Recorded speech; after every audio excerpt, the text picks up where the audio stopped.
For centuries, knowledge has been hidden in plain sight across the sands of time.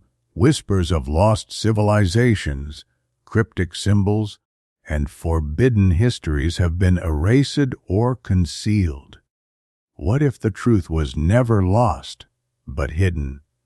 Welcome to Eye of Ancient Mysteries, where the past speaks and the future listens. Sit back, open your mind, and prepare to uncover the untold secrets of our world. Let the journey begin now. UFO drags train for over an hour. Engineers pressed the brakes, but the locomotive wouldn't stop. An unidentified flying object operated a train. This happened in the former USSR back in 1985. Shocked engineers Sergey Orlov and Mironov helplessly watched as a mysterious object moved ahead of their train without being able to stop the locomotive. In February 1985, a freight train with 70 empty wagons was traveling to Kostomuksha via Petrozavodsk and Suoyarvi. The locomotive was operated by engineer Sergey Orlov and his assistant V. Mironov.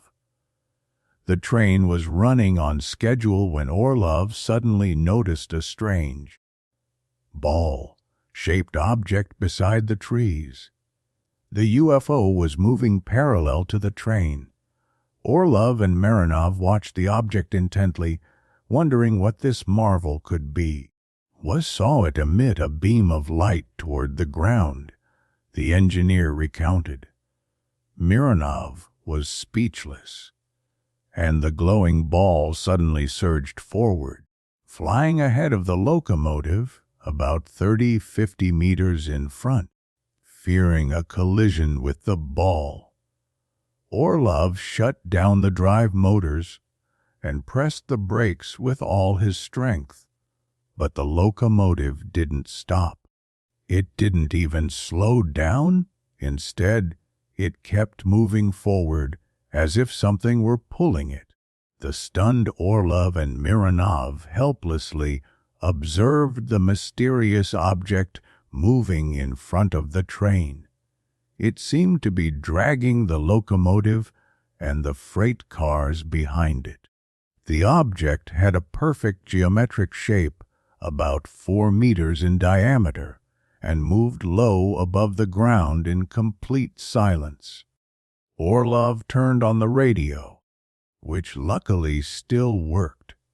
He contacted the station officer at the next station and reported the mysterious object.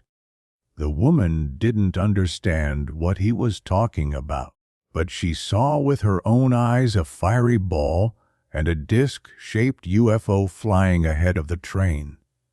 From their cabin, Orlov and Mironov couldn't see the second UFO because the glowing ball concealed it. As the train approached the station, it didn't slow down at all, which frightened the station officer. She thought the fiery ball was heading straight for the station and would crash into it.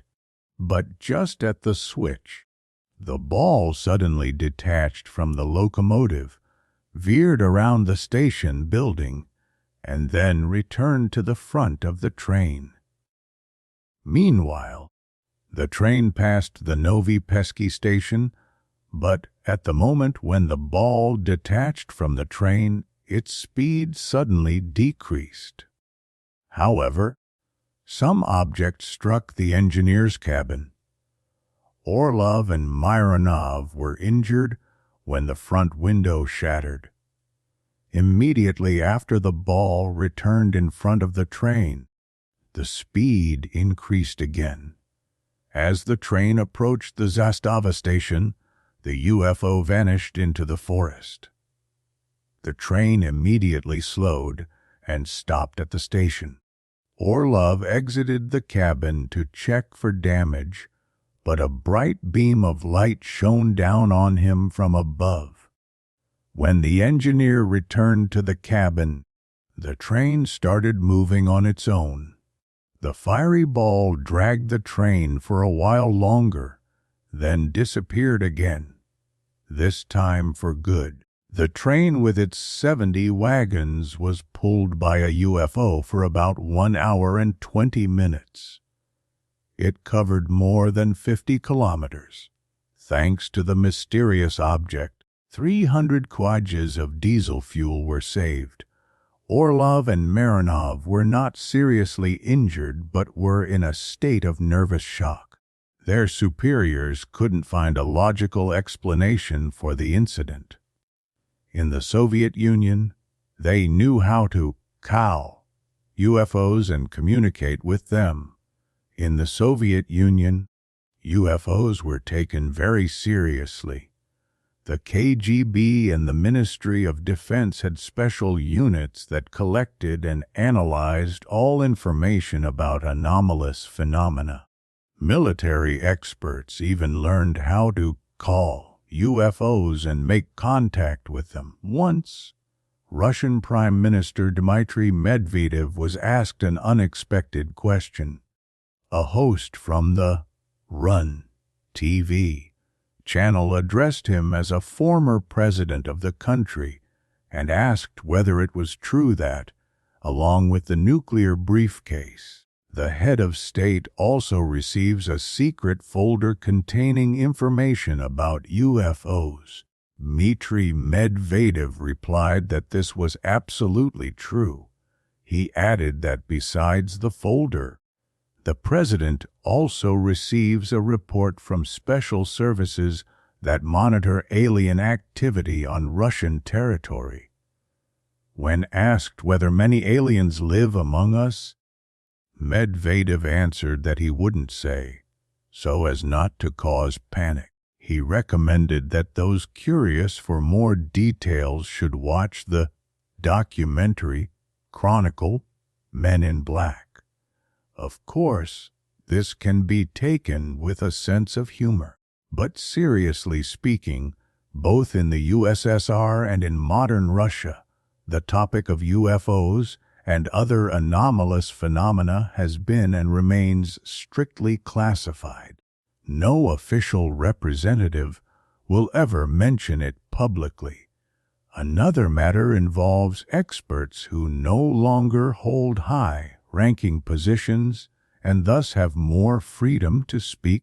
Recently, some former top military officers from the Soviet era decided to lift the veil of secrecy surrounding the UFO mystery. This happened at the end of March during the Zigel Readings Conference, named after Felix Zigel, a Soviet astronomer and mathematician considered the founder of Russian ufology. This event has been held twice a year in Moscow for over 20 years and is dedicated to topics related to anomalous phenomena. For a long time in the USSR, information about UFOs was treated as unscientific fantasy, unworthy of serious scientific attention. Only in rare cases did enthusiasts like Felix Zigel realize that such facts needed serious investigation. In the 1960s, he gave many public lectures on the topic, which led to many volunteers helping collect data on unidentified flying objects. A major shift in the official attitude toward UFOs occurred in 1978. That year, in Petrozavodsk, hundreds, possibly thousands, of people observed a strange glowing object in the sky for several hours. City offices were flooded with letters and phone calls from frightened citizens. Even neighboring countries submitted requests to the Soviet leadership, asking what kind of mysterious military exercises were taking place in the USSR. The final trigger was a letter sent to the government by academician Alexandrov, the father of Soviet nuclear power plants. He wrote that ignoring these topics in the future would be a mistake. and that special programs needed to be created to study such phenomena. This was shared by retired FSB Major General Vasily Yeremenko, an academic with the Academy of Security, Defense, and Law Enforcement Issues, who, at the time, oversaw the Air Force and aviation production for the KGB. His division was tasked with collecting all information regarding UFO sightings. Yeremenko explained that by that point, a mass of data on various anomalous events had already accumulated. Missile units even received a directive on how to behave in case a UFO was spotted. The main task was not to provoke a response with aggressive actions. In the early 1980s, it was decided to conduct an experiment at a military training ground in the Astrakhan region to call UFOs. By that time, experts had learned that such phenomena often occurred in places of heightened activity, such as weapons tests or concentrated military equipment. You could say that during the experiment, we learned how to call UFOs. When the number of military flights or movement of equipment sharply increased, the probability of unidentified flying objects appearing was almost 100%. Yeremenko explained. According to him, these were most often glowing spheres.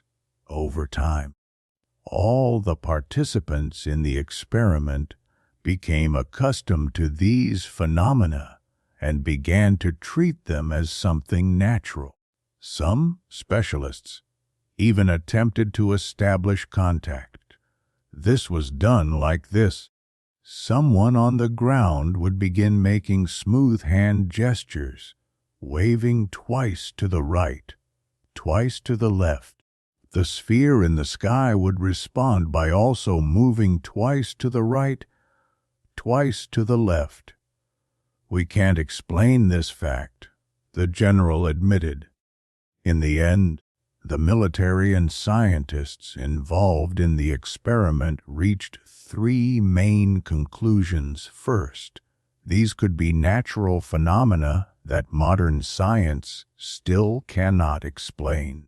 Second, it might be American or Japanese reconnaissance technology. And third, the most intriguing possibility, intervention by an extraterrestrial civilization. Today, the topic of UFOs is constantly featured in the tabloid press.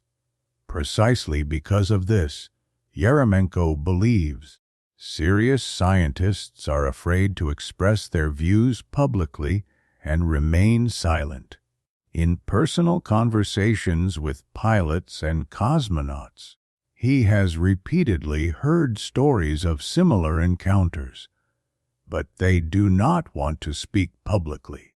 The expert is convinced that this topic must be approached very seriously because it is a matter of national security.